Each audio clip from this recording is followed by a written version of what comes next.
Do you ever feel like your family is living under one roof, but in completely different worlds? Maybe you notice the elders scrolling through their phones in one room, while the teens are glued to theirs in another, barely exchanging a word.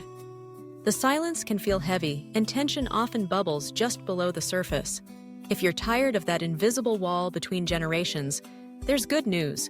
One simple weekly ritual can turn awkward silence into genuine connection. No matter your age, this practice has the power to bridge the gap. Multi-generational households sound idyllic, a vibrant blend of wisdom, energy, and tradition. But in reality, they're often riddled with misunderstandings.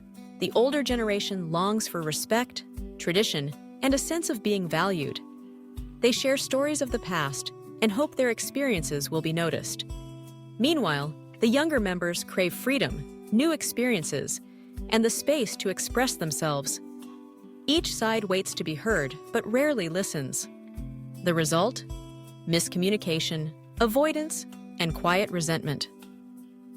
Over time, those brief moments of friction can harden into emotional distance. What's missing isn't love or good intentions, it's a shared emotional rhythm, something consistent that everyone can count on, which builds trust and safety over time. Without it, even simple conversations can feel loaded with history and expectation.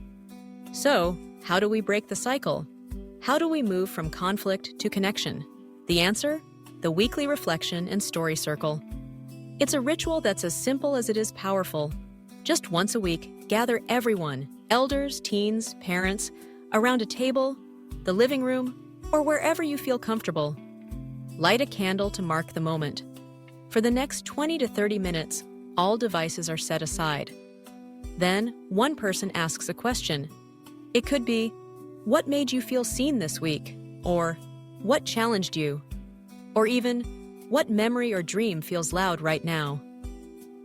Each person takes a turn to answer. No interruptions, no advice or corrections, just attentive listening. It isn't therapy, it isn't a debate. It's a space to be real, to share, and to truly hear one another. You'll be amazed at what happens when people of all ages are invited to slow down and speak from the heart.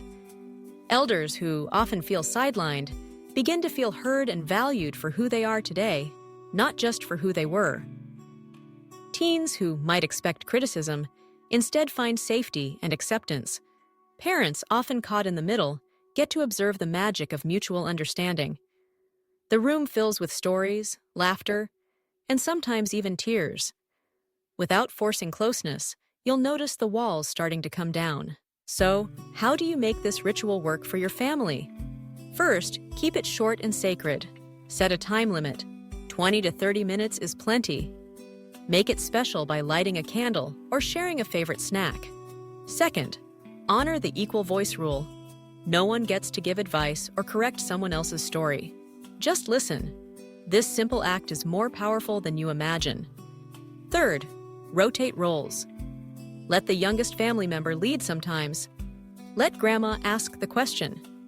This gives everyone a sense of ownership and equality. And here's a bonus tip. Consider recording these moments with everyone's permission. Over time, these recordings become treasured family memories, a living history of your connection.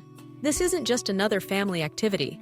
It's a quiet revolution in how we love and understand each other across generations. Try starting this ritual in your home this week. Let connection become a habit, not just a hope. You'll be surprised how one simple practice can transform your family's emotional landscape. One story, one voice, one evening at a time.